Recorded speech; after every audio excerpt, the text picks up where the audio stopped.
ಬಹುಶಃ ಅವರ ಬಗ್ಗೆ ಮಾತನಾಡಬೇಕಾದ್ರೆ ನಾನು ಬಹಳ ಗೌರವದಿಂದ ವಿನಯಪೂರ್ವಕವಾಗಿ ನಮ್ಮ ರಾಮಲಿಂಗ ರೆಡ್ಡಿ ಸರ್ ಅವರು ಇವತ್ತು ಇಲ್ಲಿ ಬಂದಿದ್ದಾರೆ. ಅವರು ಮಂಗಳೂರಿಗೆ ಬರುವಂಥ ಕಾರ್ಯಕ್ರಮ ಇತ್ತು. ನಾನು ಅವ್ರ ಹತ್ರ ಈ ಮೊದಲೇ ಬಾಯಿ ಮಾತಿನಲ್ಲಿ ಹೇಳಿದ್ದೆ, ಸರ್ ಮಂಗಳೂರು ದಸರಾಕ್ಕೆ ನೀವು ಬರಬೇಕು ಅಂತ 2 ತಿಂಗಳ ಮೊದಲು ಒಮ್ಮೆ ಭೇಟಿ ಆದಾಗ ಹೇಳಿದ್ದೆ. ಏನೋ ಆ ಗೋಕರ್ಣನಾಥೇಶ್ವರ ಅವರನ್ನು ಕರೆದುಕೊಂಡ್ರು ಅಂತ ನಾನು ಹೇಳಲಿಕ್ಕೆ ಇಚ್ಛಿಸ್ತೇನೆ. ಇವತ್ತು ಮಂಗಳೂರಿಗೆ ಬರುವಂಥ ಒಂದು ಕಾರ್ಯಕ್ರಮ ಫಿಕ್ಸ್ ಆಗಿತ್ತು.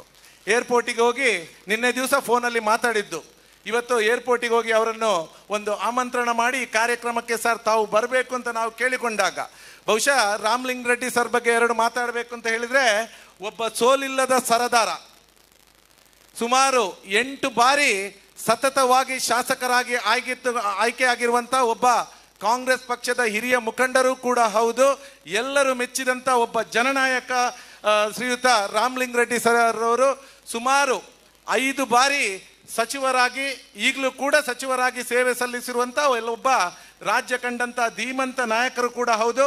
ಅವರು ಈ ಕಾರ್ಯಕ್ರಮದಲ್ಲಿ ಇರುವುದು ನಮ್ಮೆಲ್ಲರ ಸೌಭಾಗ್ಯ ಸರ್. ನಿಮ್ಮನ್ನು ಕೂಡ ನಾನು ಶ್ರೀ ಕ್ಷೇತ್ರಾಡಳಿತ ಸಮಿತಿ ಹಾಗೆ ಕ್ಷೇತ್ರಾಭಿವೃದ್ಧಿ ಸಮಿತಿಯ ಪರವಾಗಿ ಹೃತ್ಪೂರ್ವಕವಾಗಿ ಈ ಕಾರ್ಯಕ್ರಮಕ್ಕೆ ಸ್ವಾಗತಿಸುತ್ತಿದ್ದೇನೆ ಸರ್.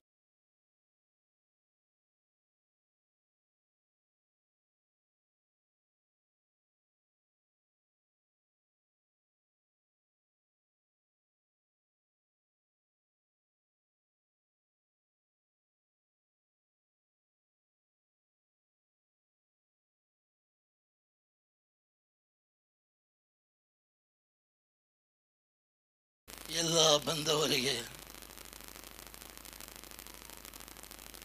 ಉಪಕಾರ ಸ್ಮರಣೆಯನ್ನು ಮಾಡಿ ದೇವರು ನಿಮಗೆ ಒಳ್ಳೆಯದು ಮಾಡಲಿ ಅಂತ ಹೇಳಿಕೊಂಡು ಭಾಷಣ ಮುಗಿಸ್ತಾ ಇದ್ದೇನೆ.